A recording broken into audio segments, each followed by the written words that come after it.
नमस्कार मित्रों, आप देख रहे हैं हमारा YouTube channel real TV for Indian. तो अब भारत ने मालदीव की अकड़ को ठिकाने लगाने की तैयारी शुरू कर दी है और भारत के द्वारा मालदीव पर लिया गया एक्शन उसकी अर्थव्यवस्था पर सीधा असर डालने वाला है। मालदीव के राष्ट्रपति ने जब से भारतीय सैनिक को निकालने की बात कही है, तब से भारत ने मालदीव के ऊपर कड़ा से कड़ा एक्शन लेना शुरू कर दिया है। हालांकि देखा जाए तो मालदीव की अर्थव्यवस्था पूरी तरह से भारत पर डिपेंड है, लेकिन इसके बावजूद भी मालदीव अपनी अकड़ से बाज नहीं आ रहा है और उसकी यह अकड़ मालदीव पर ही भारी पड़ रही है। और जब मालदीव की अर्थव्यवस्था बिगड़ने लगी है तो वह तुर्की और चीन जैसे देशों से मदद मांगते फिर रहा है। दरअसल हुआ यह है कि भारत ने मालदीव को सबक सिखाने की तैयारी एक बड़े कदम से शुरू की है। जैसे कि आपको मालूम होगा कि हाल ही में कुछ दिनों पहले भारत के प्रधानमंत्री नरेंद्र मोदी लक्षद्वीप के दौरे पर गए हुए थे।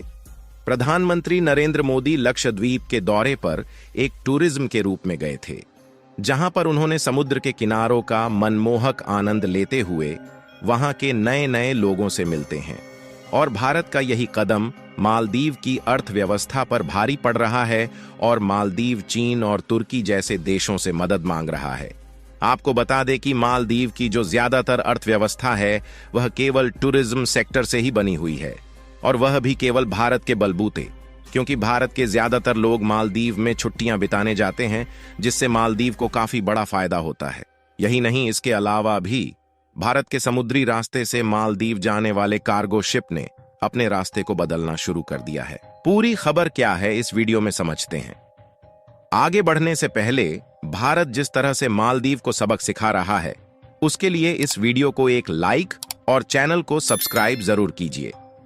दोस्तों, मेन खबर यह है कि जब तक मालदीव के पुराने राष्ट्रपति थे, तब तक मालदीव और भारत का रिलेशन काफी अच्छा था और भारत से छुट्टियां मनाने के लिए लाखों की तादाद में टूरिज्म मालदीव घूमने जाया करते थे और मालदीव की पूरी अर्थव्यवस्था केवल भारत के ही बलबूते टिकी हुई थी। और मालदीव को जब भी किसी मदद की जरूरत पड़ती थी तो सबसे पहले भारत ही मालदीव को मदद पहुंचाता था। लेकिन जब से मालदीव के नए राष्ट्रपति मोहम्मद मुइज्जू हुए हैं, तो उन्होंने शुरुआती दौर में ही भारत के सभी सैन्य कर्मियों को बाहर निकालने की तैयारी शुरू कर दी है।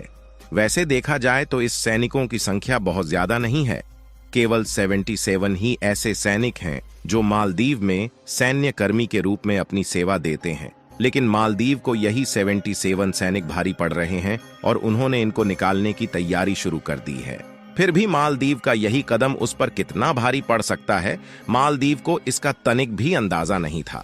वैसे देखा जाए तो मालदीव में जो भी नए राष्ट्रपति या फिर प्रधानमंत्री बनते थे, वह सबसे पहले भारत के दौरे पर आते हैं। लेकिन मालदीव के नए प्रेसिडेंट मोहम्मद मुइज्जू सबसे पहले तुर्की की विदेश यात्रा पर गए थे और भारत के सबसे नजदीक होने के बावजूद भी वह भारत का दौरा नहीं करते हैं। और तुर्की के बाद मालदीव के राष्ट्रपति ने चीन से मिलने का अपना विचार बनाया है और भारत मालदीव की इन्हीं हरकतों से काफी ज्यादा नाराज है। अगर आप इस मैप में देखेंगे तो भारत मालदीव के सबसे ज्यादा नजदीक है, यानी कि अगर कोई भी आपातकालीन स्थिति में मालदीव को मदद की जरूरत पड़ती है तो भारत ही सबसे पहले उसकी मदद करता है। हालांकि श्रीलंका भी थोड़ा नजदीक है, लेकिन उसकी दूरी भारत की अपेक्षा कहीं ज्यादा है और मालदीव के रिलेशन श्रीलंका के साथ भी इतने अच्छे नहीं हैं जिससे वह मालदीव की मदद कर सके। एक रिपोर्ट के मुताबिक साल 2023 में लगभग 1 लाख से ज्यादा टूरिज्म मालदीव घूमने गए थे और आप इसी से अंदाजा लगा सकते हैं कि मालदीव की अर्थव्यवस्था में हम भारतीयों का कितना बड़ा योगदान है। लेकिन अगर इसके बावजूद भी मालदीव चालबाजी दिखाता है तो भारत चुप नहीं रहने वाला है और अब इसकी अकड़ को ठिकाने लगाने के लिए भारत ने लक्षद्वीप पर फोकस करना शुरू कर दिया है। भारत करोड़ों रुपए की इन्वेस्टमेंट लक्षद्वीप को एक अच्छा टूरिज्म सेक्टर बनाने में कर रहा है। अगर आप इस मैप को ध्यान से देखें तो आपको दिखाई देगा कि लक्षद्वीप पर भारत का ही कब्जा है और इसकी दूरी भारत से काफी ज्यादा नजदीक है, जबकि मालदीव इससे कहीं ज्यादा दूरी पर स्थित है, यानी सीधे तौर पर कम खर्चे में यहां पर आ जा सकते हैं। और इसकी जो सुंदरता है वह मालदीव की अपेक्षा काफी ज्यादा है। यानी जाहिर सी बात है कि अब हम भारतीय घूमने के लिए लक्षद्वीप को ही प्रेफर करने वाले हैं। इसके अलावा हाल ही में कुछ दिनों पहले मालदीव जाने वाले एक जहाज पर भारत ने जीएसटी ठोक दिया था, जिसके कारण उस कार्गो जहाज ने बीच समंदर में ही अपने रास्ते को बदल लिया। भारत लक्षद्वीप के अलावा अंडमान एवं निकोबार में भी टूरिज्म सेक्टर को बढ़ावा देने की तैयारी बना रहा है। आपको बता दें कि भारत मालदीव को प्याज, आलू, टमाटर और अन्य सभी खाने पीने के आइटम एक्सपोर्ट करता है और मालदीव खाने पीने की वस्तुओं में केवल भारत पर ही डिपेंड है। और ऐसे में अगर मालदीव किसी दूसरे देश से खाने पीने की वस्तुएं इंपोर्ट करता है तो उसकी ट्रांसपोर्टेशन कास्ट बढ़ जाएगी। यानी कि भारत मालदीव को सबसे कम दाम में खाने पीने की वस्तुएं एक्सपोर्ट करता है। और अब भारत ने जब मालदीव पर एक्शन लेने की शुरुआत कर दी है तो खाने पीने की वस्तुओं का एक्सपोर्ट भारत रोक सकता है।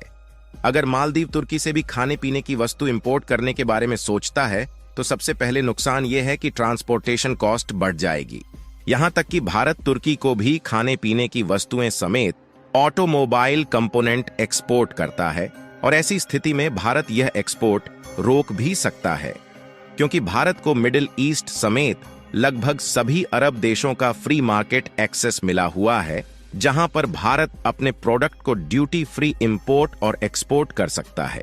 अगर मालदीव से भारत के इंपोर्ट को देखा जाए तो मालदीव भारत को केवल क्रूड ऑयल यानी कि कच्चा तेल एक्सपोर्ट करता है और वह भी भारत अपनी बहुत ही कम जरूरतों का क्रूड ऑयल मालदीव से इंपोर्ट करता है।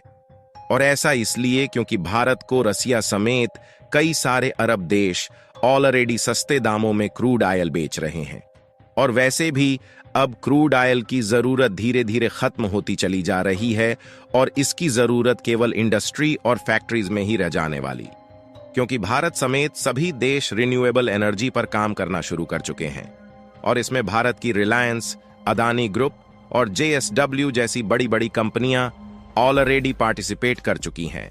और हाल ही में भारत ने UAE यानी कि संयुक्त अरब अमीरात से सीधे रुपए में कच्चे तेल को खरीदने की डील फाइनलाइज की है, जिसमें आगे चलकर भारत सस्ते दामों में एक बड़ी मात्रा में क्रूड ऑयल खरीदने वाला है।